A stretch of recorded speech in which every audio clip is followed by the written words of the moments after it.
ലോകം മുഴുവൻ നിങ്ങളെ തളർത്താൻ ശ്രമിക്കുമ്പോൾ സ്നേഹിതരും വീട്ടുകാരും ബന്ധുക്കാരും ഒക്കെ വാക്കുകൾ കൊണ്ടും പ്രവൃത്തികൾ കൊണ്ടും നിങ്ങളുടെ കോൺഫിഡൻസിനെ, ധൈര്യത്തെ ഇല്ലാതാക്കാൻ ശ്രമിച്ചാലും ഭാരപ്പെടണ്ട.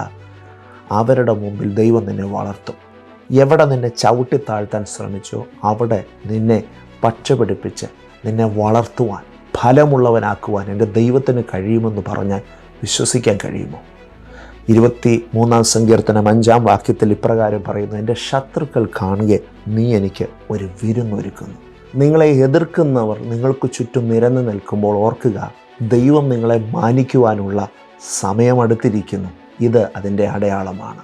നാം ഒരിക്കലും പ്രതീക്ഷിക്കാത്ത വ്യക്തികളിൽ നിന്ന് ചില എതിർപ്പുകൾ ഉണ്ടാകുമ്പോൾ ജോസഫിൻ്റെ ജീവിതം നമുക്കൊരു ചൂണ്ടുപലകയാണ്. തൻ്റെ സ്വന്തം രക്തബന്ധത്തിലുള്ള സഹോദരന്മാർ തന്നെ പൊട്ടക്കുഴിയിൽ തള്ളിക്കളഞ്ഞു, തന്നെ വിറ്റുകളഞ്ഞു. ഇനി ഒരിക്കലും ഇവൻ ഉയരരുതെന്ന് കരുതി എല്ലാ വഴികളും അടച്ച് ഇവനെ ശത്രുവായി കണ്ട് ഇവൻ്റെ സ്വപ്നത്തെ ഇല്ലാതാക്കാൻ ശ്രമിക്കുമ്പോൾ ദൈവം പറയാണ്, എതിർത്തവരുടെ മുമ്പിൽ ഞാൻ നിനക്ക് ഒരു വിരുന്നൊരുക്കും.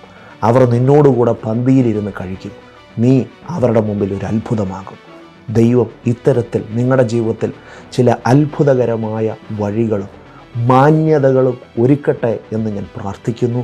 2026 നിങ്ങളത് കാണും. ഫെബ്രുവരി മാസത്തിൽ നിങ്ങളത് കാണും.